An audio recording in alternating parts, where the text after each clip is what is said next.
Hello. The palette of human characteristics are endless. The variety has been seen across so many different characteristics across our lives that there's so many different types of humans. Yet, for many generations, there has been one mental architecture, a specific archetype that we are all fascinated by. And that is the human psychopath. This mental architecture, one defined by a lack of empathy, remorse, persistent antisocial behavior, and a fucking expert liar for generations. This one type of human has been the most fascinating that we just can't get enough of. So, what if we today can absorb some of their skill in the subtle art of lying and doing it in the cauldron of intense scrutiny? Then maybe we can borrow some of those tactics and tricks to apply to our hopefully ethical pursuits. Now, I hope you do it ethically. I can't tell you to, you know, not do it another way that you decide to, but hopefully in an ethical pursuit, we can learn some of these magical tricks that psychopaths have used to lie expertly in some of the most grueling circumstances. And I'm going to be sharing one with you today. If you don't know who I am, I'm Jasky, also known as Mr. Sick Cunt, Australia's #1 most popular street interviewer. I'm also a communication strategist. I've generated over half a billion views. I was about to say 500,000. That would not be impressive at all. 500,000,000 views, done stand-up comedy, been involved in over $100 million of sales, and have been a communication devout student for the majority of my life. So today I want to talk to you about a very, very interesting interview that took place on Australian TV on a show called 60 Minutes. And it's of a person called Belle Gibson. There was a Netflix documentary made about this person, this woman who admittedly is a wild psychopath because she lied to the world about having brain cancer and then used it to her benefit to amass a massive social audience at that time, Instagram, and then tried to sell to all her audience that she had figured out a way to overcome her cancer using natural methods. And it was all a lie. She never had brain cancer. And then this interview is that seminal interview when she had to face scrutiny, when it all unfolded and unraveled that she was fucking talking bullshit this whole time. And the interviewer presses her on a lot of the questions that people wanted asked. So let's watch some of it, and then we'll go through some insights on how she uses lying to her advantage and is an absolute fucking expert at it. Belle Gibson is not a victim. She is a fraud. Belle, are you prepared to tell the truth today? The whole truth? No little Absolutely. half truths, no gobbledygook.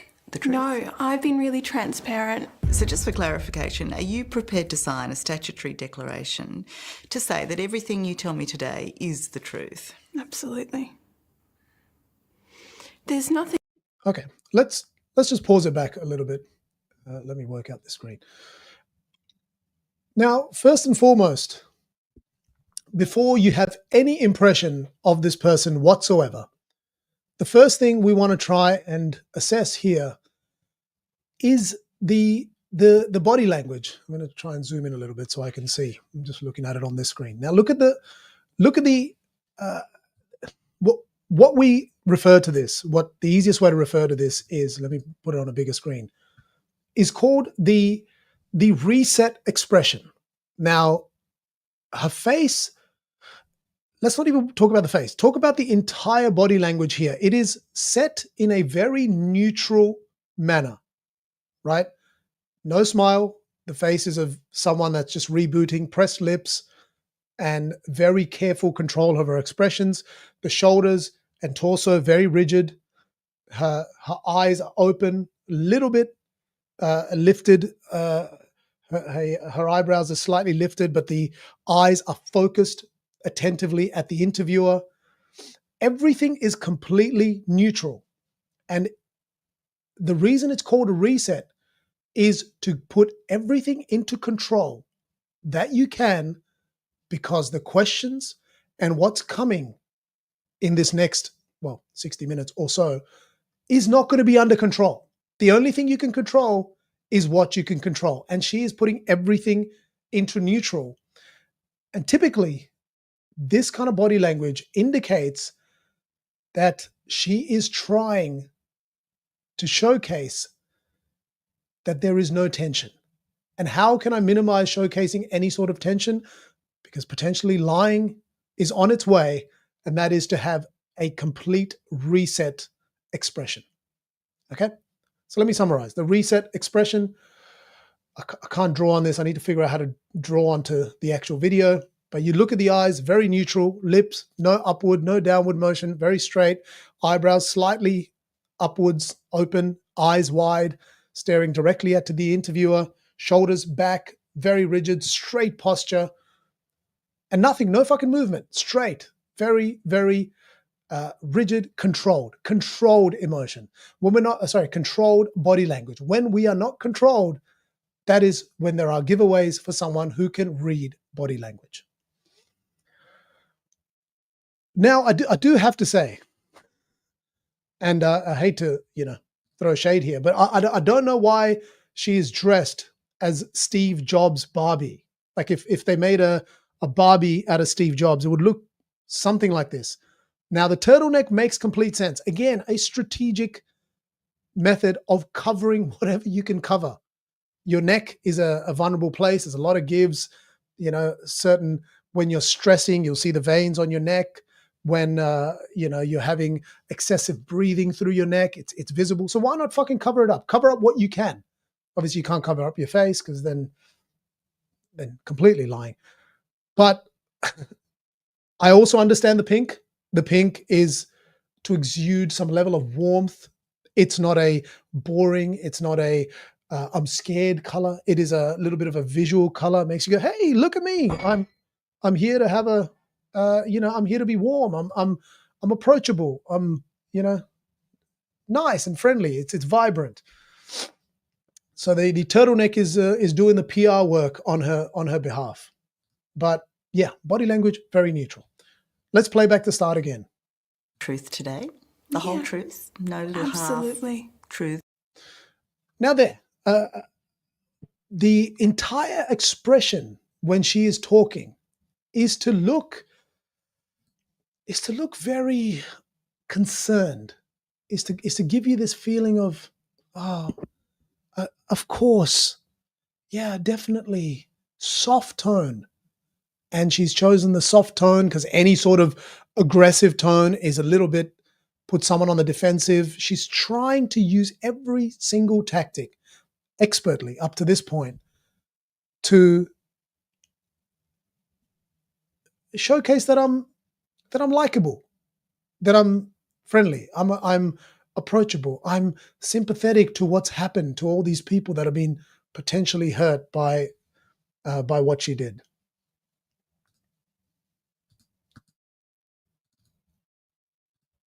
It's no gobbledygook. No, I've been really transparent. So just for clarification, are you prepared to sign it's no gobbledygook, the truth? No, I've been really transparent. Now, here's another interesting give. Now, obviously, I'm talking about the methods that she uses to lie expertly, but let's just look at something that the body gives away secrets that your words typically don't. So let's just have a quick look. I've been really transparent. If you notice what she does when she says the word transparent. Really transparent. Look at her eyes. Look at where her eyes are looking when she is saying the word transparent. And it's an automatic. She's trying her best to control every part of her body language, but your body will always give away signs. So when someone is trying to say, I've been really transparent. Now, she might have been looking at a light. There might have been movement up above. I'll give her that. But typically, when you are saying something that your body knows, typically psychopaths maybe don't get those internal feelings that we all do, normal people. But Not saying that she's not normal. Anyway, I don't know why I've got so many caveats, but when she's using the word transparent and she's looking up, trying to avoid eye contact, there is a slight sign of nerves that, and your body notices, I cannot handle the tension of maintaining eye contact while I am expressing something that is a untruth. Okay, let's keep going. So just for clarification, are you prepared to sign a statutory declaration to say that everything you tell me today is the truth? Absolutely. Again, absolutely. A very sympathetic, understanding, empathetic tone. Absolutely. It's how someone would communicate with a person if they feel their pain. She's trying to mirror feeling of someone's pain here. And you'll notice there's a similar pattern of doing this throughout the interview. There's nothing left to lose, and if that requires a stat deck, then I'm comfortable with that. Requires a stat deck. I love how she's even subtly said stat deck, like without actually rolling her eyes, but to try and make it look like, oh, you want me to sign a stat deck? There's a difference between, I have no problem signing a stat deck. I have no problem signing a stat deck, but stat deck, the kind of sarcastic delivery of those two words is very interesting. Is to try and disregard the importance of it. Whereas the interviewer is trying to set the precedence by saying that I just want to ensure you're not going to lie, right? I just want to ensure you're not going to lie. I want to put you on the spot saying, are you going to sign a stat deck? Is to take that next step in this interview to set the precedent that I want to tell you that you shouldn't, that I want to make sure that you're not going to be lying, because everyone knows you have lied throughout your entire ascendancy in the world as a guru and whatever, health guru. Okay, let's continue. Then I'm comfortable with that. With natural medicine, Gerson therapy and foods, it's working for me. It is. And if Except you didn't have brain cancer. No, I didn't. No. But when I was writing that, I thought that I did, and I was feeling well. Yes, but even then you misrepresented what you thought was your truth. Okay, so this is going to be one of the most interesting points that I think you will start to see throughout this interview. But I want to highlight it here because every single time it comes up, it is very, very interesting to catch. And it is one of the greatest ways that liars use the I believe method as their escape hatch, right? When someone is forced with a fact, they're questioned with some sort of logic. Instead of saying, I did this or this happened, they will say, I believed this or I was told this.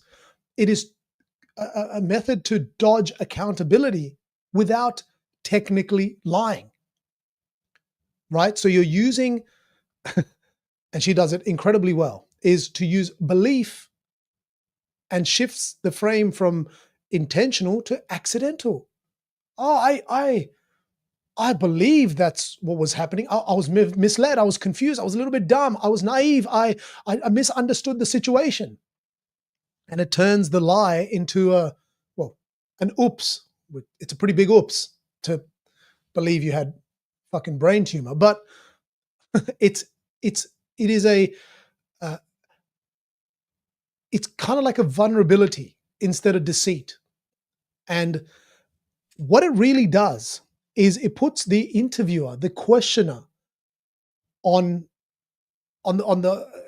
their back, because they puts the burden back on them, is what I'm trying to say. Is if the questioner is trying to ask a question and they're saying, well, that's what I believed, and then it can kind of look insensitive. Now you're challenging someone's belief. You're dismissive of what they were feeling at the time. And it's an expert tactic to twist logic and facts and sway it into Well, that's what I believed.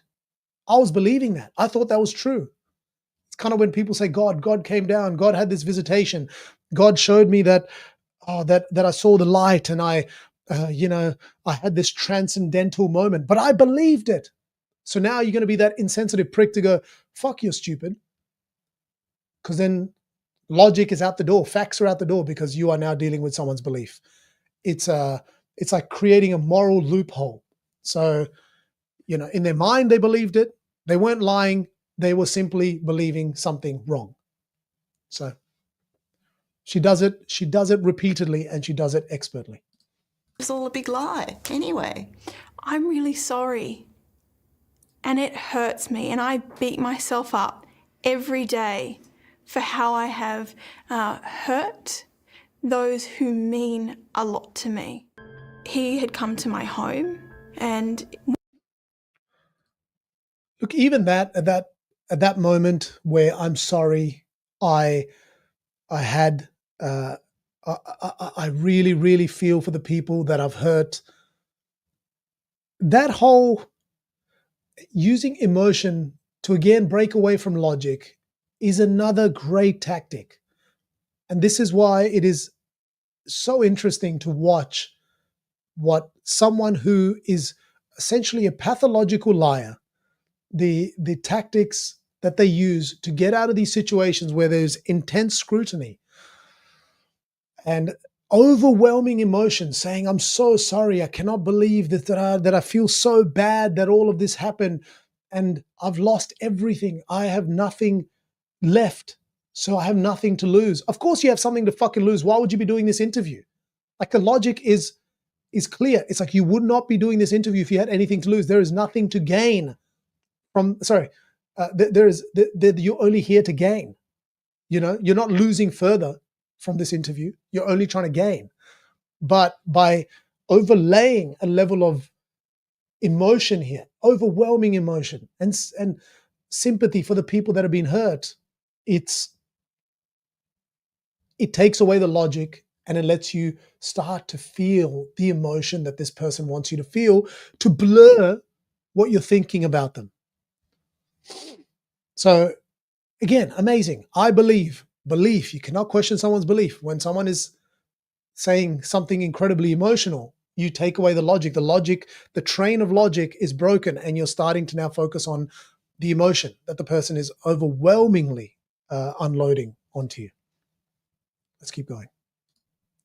See, I'm trying to flick between these frames. So when I'm talking, hopefully you can see me in the big frame and see what I'm saying. But anyway, I'm doing my best to juggle between these.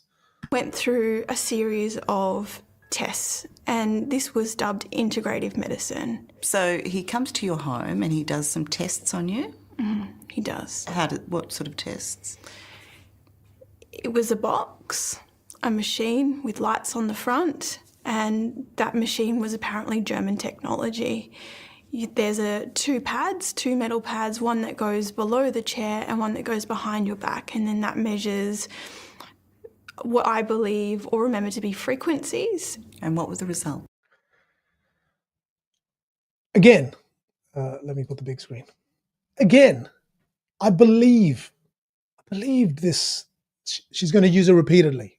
And again, you can't question it. It's like, I believed that this person was.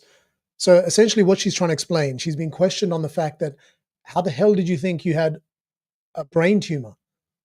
This is a test that's conducted in a hospital by a qualified oncologist or some sort of medical professional. How was the test done? And the few things she mentions there, again, using certain tricks is, let me back up a second. First, I might play it back in a second, but I'll provide some commentary here. When the interviewer asks her what was the instrument that was used to conduct the test, first thing she says is a box. Now, if you scan back to any time in your life that you have had any sort of traumatic moment, and especially someone who is investigating you for potential tumor or a cancer diagnosis, it is a visceral feeling of some sort of sense. Oh, I felt this pain, this object was like, piercing my skin, and I was you start to have these overwhelming feelings, because the feelings come back with that are linked to that traumatic event. You typically don't describe the first thing as it was a box, right? And there's normally some level of indication that, oh yeah, I had these overwhelming moments. This person came in and they, you know what I mean? Like, it's got to be. Typically the first expression is some sort of feeling, and then what are the sensations that took place? She's describing a box. That's the first thing that comes to her mind. Automatically, he signals some sort of alarm bells. Like, that's very inconsistent with someone's memory of a traumatic event. And then, secondly, to give it some level of authority and accreditation, she uses it was German technology, by saying German, because Germany is known to create, technologically advanced machines and products. So by saying German, okay, this must be reputable. This is not some bullshit quack technology to identify brain tumors or any sort of cancer. It's German technology. So a lot of weird things there. But again, she's using these methods to try and make her lie a little bit believable. Let me just play it back so you can see it. You can hear it again. That machine was apparently German technology. Hang on. Let me go back a little bit. It was a box, a machine with lights on the front, and that machine was apparently German technology.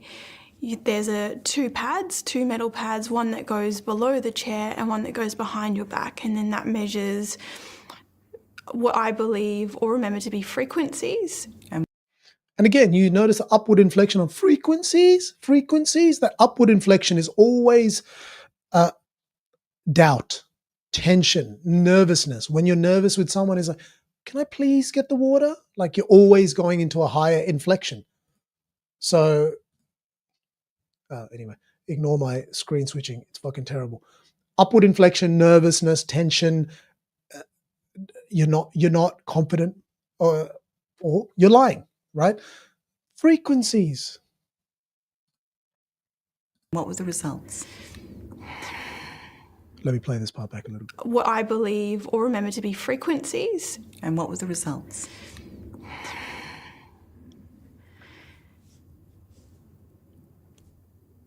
He said to me that I had a stage 4 brain tumour and that I had... All right, let me just pause there for a second. First thing you'll notice is the feigning of emotions. She is an expert at making herself look incredibly sad. Let me just play that part back for a second. Frequencies. And what were the results? Look at that. This feigning of emotions. He said to me that I had a stage 4 brain tumour. Now, to the point that it is believable. It could be true that she's feeling this pain, because it might be a painful moment regardless of whether she's lying or not. But the feigning of emotions, again, takes you away from the logic, because she's about to say something that's illogical. Most people don't believe it. But if you can overload it with emotions prior to stating that point, it just breaks your, again, logical processing of what's taken place, and it just takes you away from it to now hopefully believe something she's about to say. And then you will notice the upward inflection again when she mentions the word tumor. And that I had approximately 4 months to live. I've gone past a stage 4 brain tumour. Tumor? And yeah, let's just keep playing. And that I had approximately 4 months to live. Why did you write in the foreword of your book that you got this information in your doctor's office, that you got this prognosis in your doctor's office? Because I think that being open and telling people the way that it happened would not be understood. Understood? Again, it's a lot of these upward inflections. It might be her normal speech pattern, but if you notice throughout her speech pattern, the inflection is not that high, but it's on those certain words where she is under a little bit of duress, feeling a little bit of tension, the inflection goes up. But the point here is that the question being posed to her is, in your book, now I haven't read the book, I'm just reading between the lines. What a perfect pun. Is she is being questioned on, in her book, she mentioned she got the diagnosis in a GP's office. But now she's explaining that this random guy with a box, German technology, came in and he verified it through some frequencies to tell her she had stage 4 brain cancer. And the interviewer has gone back, and now she is incredibly cornered by saying, well, you said in your book you were in a GP's office, and now you're telling me he came to your house and did some German technology through this fucking box. And the way she answers this is, again, very interesting. She's like, well, let me just play it back here, and I'll commentate over it. Because I think that being open and telling people the way that it happened would not be understood. Not be understood. So again, it's such an interesting choice of how to handle this by saying it may be misunderstood. It doesn't mean anything. It doesn't say anything, but it's enough of a weird leeway to say that, okay, I kind of admit that the method of diagnosis I use is unconventional. I didn't want people to misunderstand that it wasn't the correct diagnosis. It doesn't, if you break through the logic, it makes no sense. But again, she says enough that you kind of go, okay, what you said makes some kind of sense. And that people would be disappointed or angry for me. And again, people would be disappointed and angry because she knows people were disappointed and angry. So she's calling out exactly, I don't know why, anyway, I shouldn't commentate on me changing screens, so I'm going to stop doing that. She's commentating on what people are feeling, which makes it easier for people to be on her side. If she's being defensive, people go, fuck you, you lying bitch. Whereas here, she's like, well, I didn't want people to be angry because they were angry, right?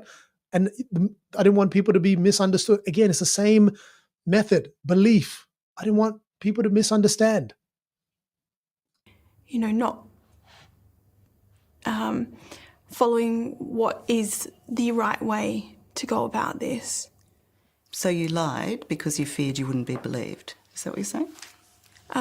It's not what I'm saying. Well, can you be clearer on what you're saying? I mean, you were absolutely misleading, weren't you? You said a doctor gave you this terrible prognosis in his office. Now, you've just admitted that you didn't say it was at your home and it wasn't with a real doctor because you thought people would be disappointed in you. No, I believed he was a real doctor. So did you... Exactly the same method. I believed he was a real doctor.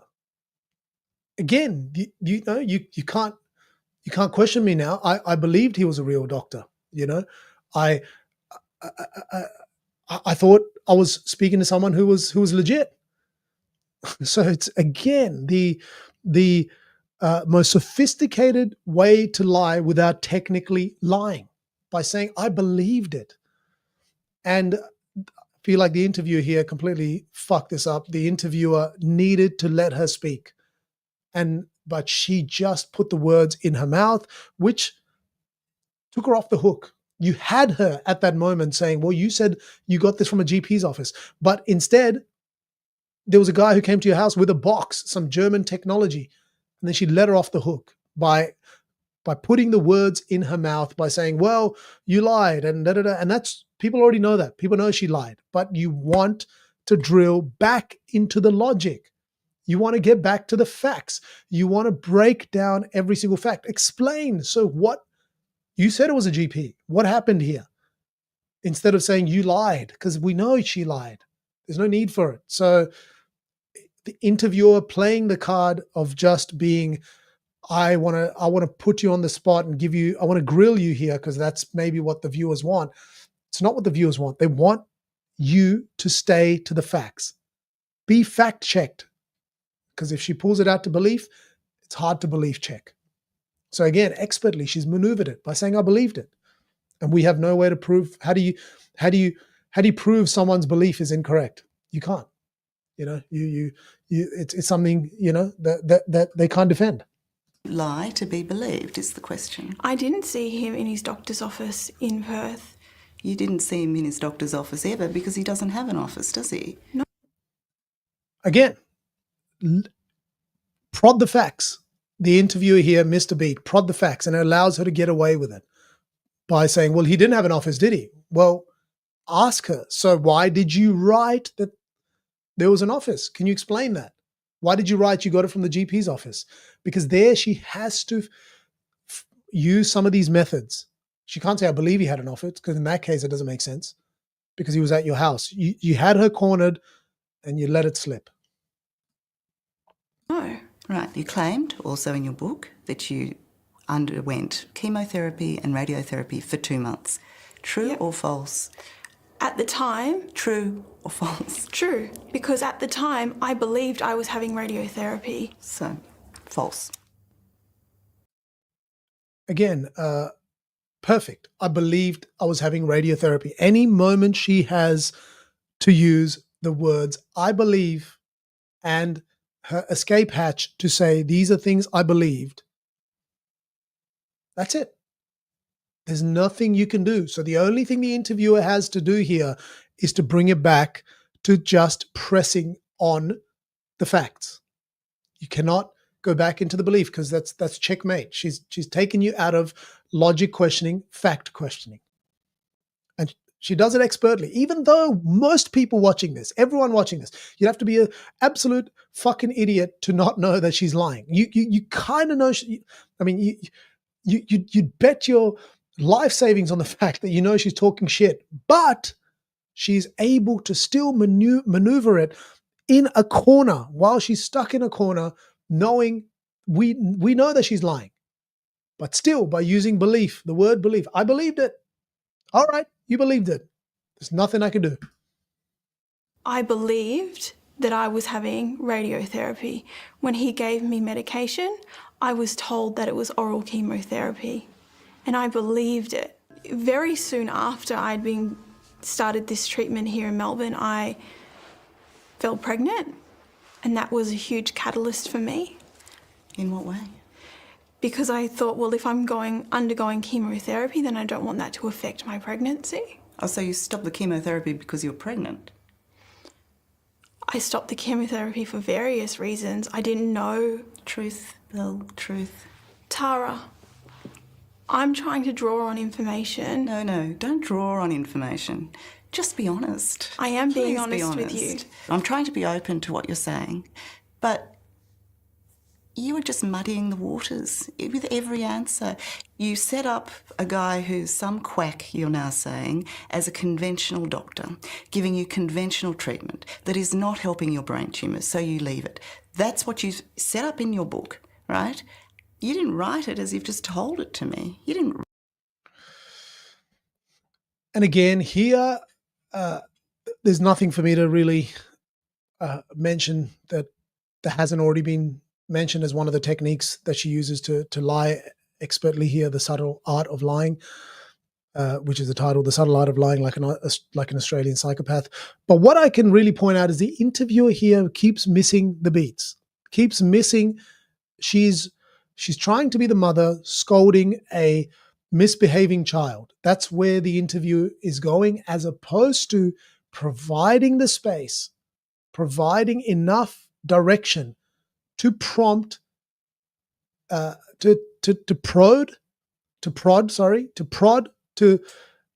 provoke the answers that you want her to give. And that is only allowed by sticking to what she has said and asking for explanations on what she said. Why did she say these things? Why this plethora of lies over a decade? You want to get down to the details of why those lies took place. And unfortunately, the interview has gone on the path of, well, you're a liar and this and that, and trying to constantly keep, trying to showcase to the viewer that, hey, I am giving her a serious grilling here as opposed to digging down on the facts, which would actually achieve a greater outcome. And unfortunately, I feel like that has missed a beat. And it's allowed her the escape hatch that she wanted. This interview for Belle, I imagine, is just to provide enough misdirection, enough of a bit of a doubt, and the fact that she's come and faced this sort of questioning to make people believe, okay, maybe there's a slight, very, very minute chance that maybe she just believed what she said to everyone. And at the moment, the interview is giving her enough room for that to potentially take place. Write it who this man was. You didn't write that he came to you in your home. You didn't write that the chemotherapy and radiotherapy you claim to have is not what most people would have. You didn't write it like that. You rewrote history. I wrote 5 introductions to my book. Okay, whose fault is it now? It's nobody's fault. Right. But that is a very brief version of my story and my life. I mean, in 2009 was a really bad year for you, wasn't it? Mm-hmm. You had 3 heart operations. Let's skip some of this. So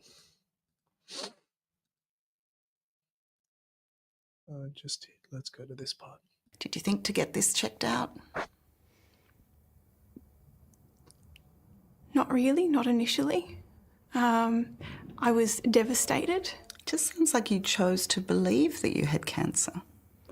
Nobody wants to live with the fear of a terminal illness or dying. No, and nobody knows that better than people who actually live with that. And you didn't live with that. That's not what you had. No, it's not, but I lived for years with the fear that I was dying. And that is horrible.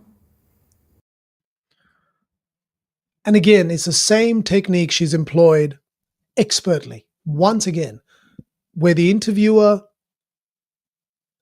positions it by saying, well, you did not have brain cancer, you did not have this diagnosis that you claim to the world that you did.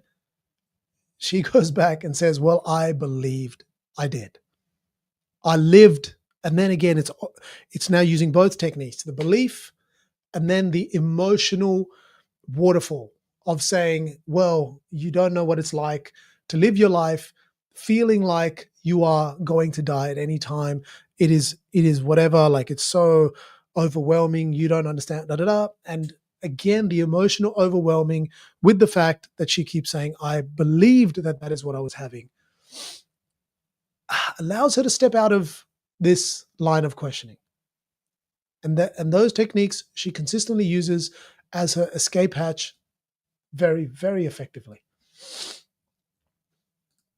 Okay, let's just play back the last part of this. And I'm still coming to terms with that I can take that off my shoulders now. Did you live in fear of being found out? No, because I wasn't living in a space where I didn't know that this wasn't my reality. Would you accept that you're a pathological liar? No. You're 23, right? Amazing. So it's interesting. I feel like, look, in summary, the interviewer missed a number of beats. As I've mentioned a few times, there was a great opportunity to really, really prod into the facts of her story and get to the logic. But what Belle is doing here is to consistently move away from the logic. So the takeaways here are, by the time to get out of logic, if you are stuck in a corner, you're being scrutinized, you've been in a meeting, in a boardroom setting, you are face to face with your spouse, you're in a heated conversation with a friend, with whoever, right? And you feel like you are cornered. Doesn't necessarily mean you're lying, right? but you're just cornered and you want either the time or you want just a couple of tactics to buy you enough leeway to then tackle the conversation away from being in a corner, being scrutinized. The method of using emotion to break the logic. You want to get away from, you want to have logic gaps. You want people to ignore the logic and again, move to emotions. And that is to say, this is what it felt like. You don't, I was experiencing, it was really, really difficult for me. There was moments that you wouldn't understand. Like, bring emotion into it. And again, it breaks part of the logic. Thick emotion when there's a thin story, right? So when there's a thin story, thick emotion. And the most sophisticated way of lying, if you are if you have to lie, I have to always preface it by saying you shouldn't lie, but to buy yourself time is I believe. The I believe method. I believed that was what was happening. I was naive. I was a little bit stupid. I was dumb. I cannot believe I was so dumb, but I was dumb. I believed it. Or even if it's not dumb, at that time, I just thought that was the case. That's what I was working with.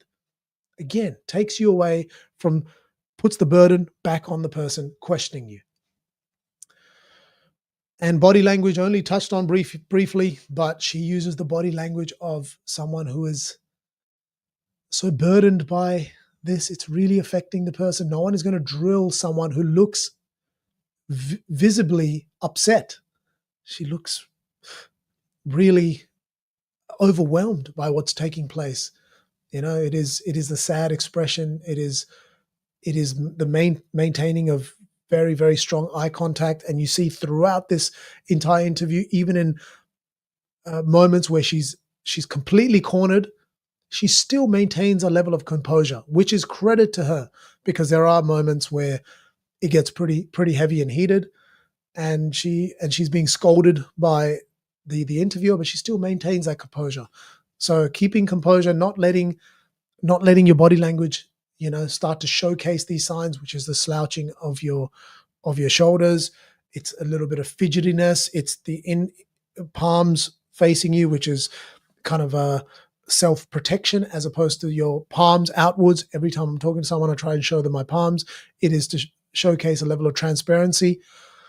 All of those methods you can employ when you are cornered and potentially need to lie, which is what we've learned from this. And now, to finish it off, this next part is just fucking amusing. It is funny as, so I just want to watch it because it's hilarious. Well, actually, how old are you? I've always been raised as being currently a 26-year-old. How old are you? Well, I live knowing, as I've always known, that I would be 26. Okay, Belle. This This is a really, really simple question. How old are you? I believe that I'm 26. And? I have two birth certificates, and I've had my name changed 4 times. The identity crisis there is big, but that was my normal when I was growing up, Tara. That What do you know the truth to be now? that's probably a question that we'll have to keep digging for, because it's not something I've ever understood or had answers around. Right, so when you needed to file some financial documents, how did you choose the birth date you gave, if you don't know? With my most recent deed poll paper, which has the younger of the age and the most recent of the name. Right, so currently, then, according to those documents, you're 23. Correct.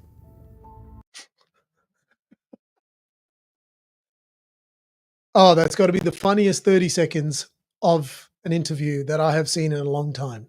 And even then, when it is just batshit, absolute crazy nonsense, she still says, I believe I'm 23. How old are you? 26, 23? I don't know. I'm 23 and 26. Ah, that is hilarious. Thank you so much for watching. I'll see you next time. Take care.